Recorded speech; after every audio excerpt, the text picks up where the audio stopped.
ನಾಡಿನಾದ್ಯಂತ ಗುರುಪೂರ್ಣಿಮೆಯ ಹಬ್ಬದ ಸಂಭ್ರಮ ಮನೆ ಮಾಡಿದೆ. ಈ ಹಬ್ಬವನ್ನು ಎಲ್ಲರೂ ಕೂಡ ಆಚರಿಸ್ತಾ ಇದ್ದಾರೆ. ಗುರುಪೂರ್ಣಿಮೆಯ ವಿಶೇಷವಾಗಿ ಭಾವಪೂರ್ವಕವಾಗಿ ಗುರುಪೂರ್ಣಿಮೆ ಆಚರಣೆ ಮಾಡಲಾಗ್ತಾ ಇದೆ. ಅದರಲ್ಲೂ ವಿಶೇಷವಾಗಿ ಶ್ರೀ ಶಿರಡಿ ಸಾಯಿಬಾಬಾ ದೇಗುಲಗಳಲ್ಲಿ ಸಂಭ್ರಮಾಚರಣೆ ಇದೆ. ಯಲಹಂಕದ ಶ್ರೀನಿವಾಸಪುರದ ಶ್ರೀ ಶಿರಡಿ ಸಾಯಿ ದೇವಸ್ಥಾನ ದೇಗುಲಗಳಲ್ಲಿ ಭಕ್ತಾದಿಗಳು ಪೂಜಾ ಕೈಂಕರ್ಯಗಳನ್ನು ಹಮ್ಮಿಕೊಂಡಿದ್ದಾರೆ. ಆಚರಣೆಯ ಮೂಲಕ ಗುರು ಹಿರಿಯರಿಗೆ ಗೌರವ ಸಮರ್ಪಣೆಯ ಭಾವ ತೋರುವುದು. ದೇಗುಲಗಳಲ್ಲಿ ಬೆಳಗ್ಗಿನಿಂದಲೂ ಕೂಡ ಪೂಜಾ ಕಾರ್ಯಗಳು ನಡೀತಾ ಇದೆ. ದೇವಾಲಯದ ಆವರಣದಲ್ಲಿ ಭರತನಾಟ್ಯದ ಕಲಾ ವೈಭವ ಕಲೆ ಪ್ರದರ್ಶಿಸುವ ಮೂಲಕ ತಮ್ಮ ಗುರುಗಳಿಗೆ ನಮಿಸಿದ್ದಾರೆ ಶಿಷ್ಯಂದಿರು.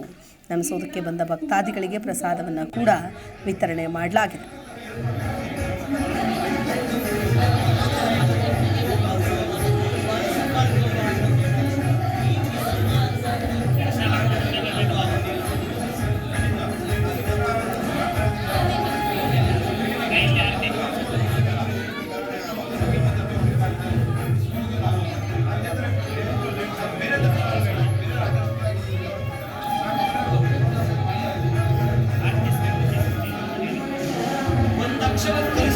ಗುರು ಅಂತ ಹೇಳ್ತಾರೆ.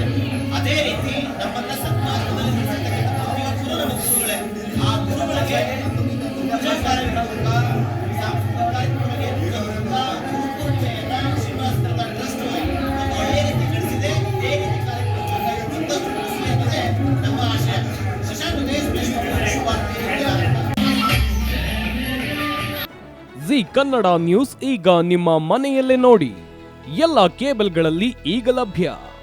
ಸನ್ Direct 292, Jio TV 1334, U digital 162, city cable 51, GTPL 17, Abhishek cables 821, rock line telecommunication 51, Shri Basaveshwara number 60, Vinayaka digital number 53, in digital number 896ರಲ್ಲಿ.